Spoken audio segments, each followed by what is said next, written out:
রাষ্ট্রপতি নির্বাচনের সাবেক পদ্ধতিতে আপত্তি না থাকলেও ইলেকটোরাল কলেজের ৫০০ সদস্যদের গোপন ভোট পদ্ধতিতে এগোতে চায় বিএনপি। আর জামায়াতের পছন্দ স্থানীয় সরকারের সর্বস্তরে নির্বাচিত ৭০,০০০ সদস্যের ভোট। রাজধানী ফরেন সার্ভিস একাডেমিতে সংস্কার প্রশ্নে জাতীয় ঐকমত্য কমিশনের সঙ্গে বৈঠকে এসব কথা বলেন বিএনপি ও জামায়াত নেতারা। আর কমিশনের সহ সভাপতি আলী রিয়াজ বললেন, আগামী সপ্তাহে আবারও শুরু হবে আলোচনা। এমআর আসাদের রিপোর্ট। বৃহস্পতিবার বেলা ১১টা থেকে শুরু হয় কমিশনের সঙ্গে রাজনৈতিক দলের চতুর্থ দিনের বৈঠক। বৈঠকে ৪টি বিষয়ে আলোচনার কথা থাকলেও রাষ্ট্রপতি নির্বাচন ও প্রধানমন্ত্রীর মেয়াদ বিষয়ে মতামত নিতেই কেটে যায় পুরো দিন। বৈঠকের বিরতিতে বাংলাদেশ জামায়াত ইসলামী সহ কয়েকটি রাজনৈতিক দল আলোচনার অগ্রগতি গণমাধ্যমকে জানান। মিউনিসিপ্যালিটি, উপজেলা পরিষদ এবং ইউনিয়ন কাউন্সিলের নির্বাচিত চেয়ারম্যান মেম্বার পর্যন্ত তারা এক্সটেন্ড করেছেন, যেটার সংখ্যা প্রায় ৭০,০০০-এর মতো হয়। আমরা নীতিগতভাবে এক্সটেন্ডেড ইলেকটোরাল কলেজের পক্ষে প্রেসিডেন্টের নির্বাচনের জন্য।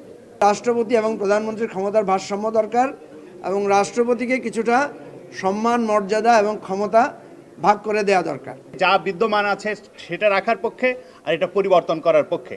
এই পরিবর্তন করার পক্ষে আসলে অধিকাংশ রাজনৈতিক দল তারা মতামত দিয়েছেন। বৈঠক শেষে বিএনপির প্রতিনিধি দলের প্রধান সালাউদ্দিন আহমেদ জানান, সংবিধানের ৭০ অনুচ্ছেদ, উচ্চকক্ষ নিম্নকক্ষ সহ সংশ্লিষ্ট বিষয়ে এখনো আলোচনা বাকি থাকায় এখনই মন্তব্য করা ঠিক হবে না। রাষ্ট্রপতি নির্বাচনটা বিদ্যমান পদ্ধতিতে বর্তমানে সংবিধানে যেভাবে আছে সংসদ সদস্যগণ নির্বাচন করবেন, সেই হিসাবে আমাদের প্রস্তাব আছে।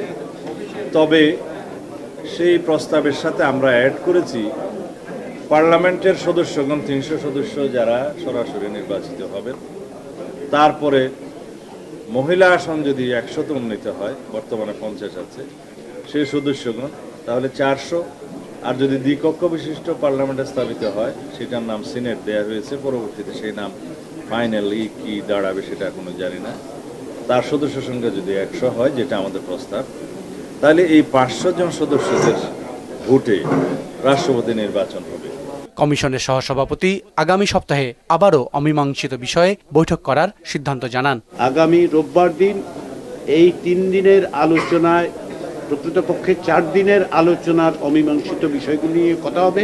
এমআর আসাদ, মোহনা সংবাদ, ঢাকা।